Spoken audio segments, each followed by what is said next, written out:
जैसे कि अभी हम बातचीत करने जा रहे हैं राष्ट्रीय उलेमा काउंसिल के प्रदेश अध्यक्ष मौलाना उबैदुर रहमान कासमी से, क्योंकि जैसे कि लोकसभा चुनाव नज़दीक आते ही असम में खास तौर से राजनीतिक हलचल बड़ी तेज हो चुकी है। क्योंकि कुछ दिन पहले अभी जैसे कि भारतीय जनता पार्टी ने भी तरह तरह की रैली की। अभी बीच में राहुल गांधी ने न्याय यात्रा के तहत भी बहुत हंगामा हुआ है। और राष्ट्रीय उलेमा काउंसिल की भी 8 सीटों में चुनाव लड़ने का ऐलान हो चुका है। और राष्ट्रीय उलेमा काउंसिल इस क्या कहना चाहते हैं इस पर कि राजनीतिक जो हवा है किस तरफ जा रहा है। जो असम के मुस्लिम वोटर्स है खास तौर से मुस्लिम इलाकों में, जैसे कि लोकसभा बहुत से सीट खास तौर से मुस्लिम ही फैसला करते हैं, इस पे क्या चल रहा है अभी, उस पर पूरी जानकारी के साथ बातचीत करने जा रहे हैं हम लोग। देखिए, मैं पहले एक बात कहता हूँ।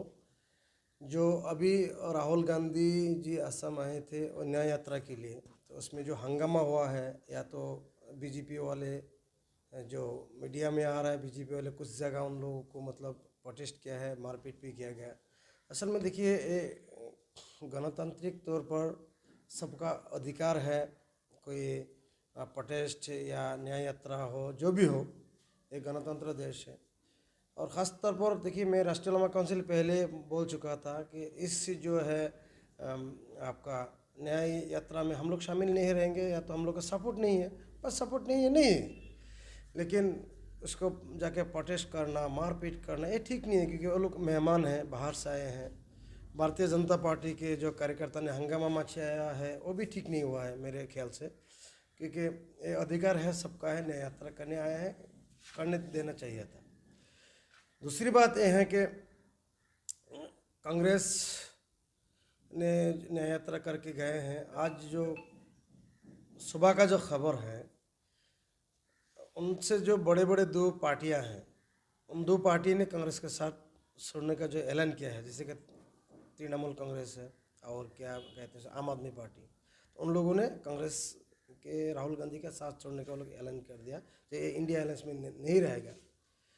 तो असल में वो लोग जो अलायंस बनाया है, अगर बीजेपी को कांग्रेस अगर हटाना चाहते थे, तो ज़्यादा से ज़्यादा इस अलायंस पर गौर देना चाहिए था। तो इंडिया अलायंस जो हम लोग बनाए हैं, जितना पार्टी हमारे साथ है और जितना पार्टियां नहीं है, किस तरह उन पार्टियों को लाया जाए, सब इकट्ठा करके एक मजबूत तौर पर अगर इलेक्शन लड़ते, तो उसका रिजल्ट कुछ अच्छा निकलता। तो अभी मुझे लग नहीं रहा है कि इस तरह का अलायंस, इंडिया अलायंस हो, जो भी हो, इस बड़े पार्टी को इंडिया से हिलाना या तो ख़त्म करना या इस सरकार को हटाना, मेरे ख्याल से ऐसा मामूली नहीं है, आसान नहीं होगा और मेहनत करना पड़ेगा। जैसे कि खास तौर से आपने कहा कि अभी जो मूल दो राजनीतिक दलों ने कांग्रेस के साथ जो छोड़ने का ऐलान कर दिया है, इसमें क्या कांग्रेस को मुख्यतर आघात हो सकता है क्या? हाँ, आघात तो हुआ है, बहुत नुकसान हुआ है, कांग्रेस का नुकसान होगा, क्यों नहीं होगा। कांग्रेस तो असल में कांग्रेस का कुछ घमंडी है। आप आपको मालूम है, अहंकार वाला जो पार्टी है हिंदुस्तान के अंदर कांग्रेस है। जब तक उन लोगों का अहंकार नहीं ख़त्म होगा, तब तक और इस तरह का होते रहेगी। उनका और बहुत सारे पार्टियां हैं, उनके साथ छोड़ देंगे। अभी आसाम में जो उन लोगों का जो अंदरूनी जो अलायंस का बात चल रहा है, वो एक दो पार्टी से, अगर यूडीएफ और कांग्रेस का अंदरूनी अलायंस का अगर पता चल जाएगा, फ़ौरन अगर जाहिर हो जाएगा, फ़ौरन आप देख लीजिए उनका साथ कांग्रेस से और दो चार पार्टियां जो है अलग हो जाएंगे। इसीलिए वो लोग मतलब वो अंदरूनी तौर पर रखना चाह रहे हैं, क्योंकि वो फकासी में आना नहीं चाह रहा है। तो ये उन लोगों का बात है। दूसरी बात यह है कि राष्ट्रीय उलमा काउंसिल, देखिए हम लोग आसाम में 2019 से लगातार काम कर रहे हैं, और पहली बार हमारे सामने जो लोकसभा का इलेक्शन आए हैं, तो हम लोग तैयार है लोकसभा लड़ने के लिए। हम कम से कम तो 8 सीटों में हम लोग पहली बार बोल चुका था इलेक्शन लड़ेंगे। अभी हाई कमांड से क्या ऑर्डर आता है, हम लोग का लिस्ट अभी तैयार हो रहा है। तो इसी हफ्ता के अंदर हमारा पूरा मुकम्मल हम बता पाएंगे कितने सीटों में हम लोग पूरा इलेक्शन लड़ेंगे। और जो 4 सीट जो है हम मजबूती से लड़ने जा रहा है, जैसे कि नौगांव, करीमगंज, धुबरी, इस तरह का गुवाहाटी, इस तरह का कुछ सीटें जो है हम लोग मजबूती से इलेक्शन लड़ने जा रहे हैं। जैसे कि खास तौर से मुसलमान वोटर असम के निर्णायक भूमिका रखते हैं कुछ सीटों में।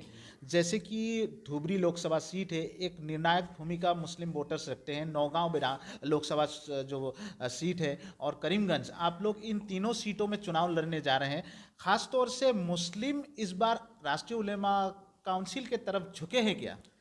देखिए, हमारे साथ हमारा एक स्लोगन है, आपको मालूम है, एकता का राज चलेगा, मुस्लिम हिंदू साथ चलेगा। हमारे साथ सिर्फ मुस्लिम ही नहीं है, हिंदू भी है, सिख भी है, हर धर्म के लोग हमारे साथ हैं, क्योंकि हम लोग जुल्म के खिलाफ लड़ने वाले पार्टी राष्ट्रीय उलमा काउंसिल हैं। और दूसरी बात यह है कि जो राष्ट्रीय उलमा काउंसिल जब से असम में आए हैं, थोड़ा माइनॉरिटी इलाका का जो माहौल थोड़ा सा अलग सा नज़र आ रहा है। वो लोग परिवर्तन जो चाह रहा था, उनके पास कोई पार्टी नहीं था सामने, कोई दूसरा कोई था नहीं। अभी मान लीजिए धुबरी में आजमत साहब के सामने कोई मजबूत कैंडिडेट नहीं है, मजबूत पार्टी नहीं है, क्या करेंगे लोग? मजबूर होकर बदरुद्दीन आजमत साहब को वोट देते रहे। तो दीगर जो पार्टियां हैं, उन लोगों ने मजबूत पार्टी धुबरी में आज तक कैंडिडेट नहीं दे पाए।